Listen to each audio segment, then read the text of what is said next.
এই হাদিসটির প্রেমে পড়ে গেছি, তো আপনারাও শুনে যান। আপনি যখন নিজের ঘরে নীরবে কান্না করবেন, আল্লাহ তখন ফেরেশতাদের উদ্দেশ্য করে বলেন, কোন জিনিস আমার এই বান্দার চোখে পানি আনলো? ফেরেশতাগণ বলেন, আপনার বান্দা সুখে নেই, আপনার বান্দা অনেকদিন হাসেনি।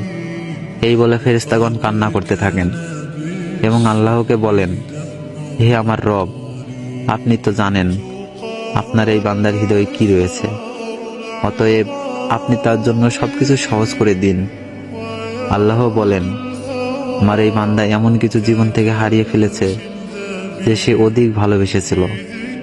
অতএব আল্লাহ বলেন, আমি শপথ করছি, আমার বান্দা যা তার জীবন থেকে হারিয়েছে তার চেয়ে উত্তম জিনিস আমি তাকে এনে দিব, যা দেখে দুনিয়া ও আখিরাতে সবাই বিস্মিত হবে।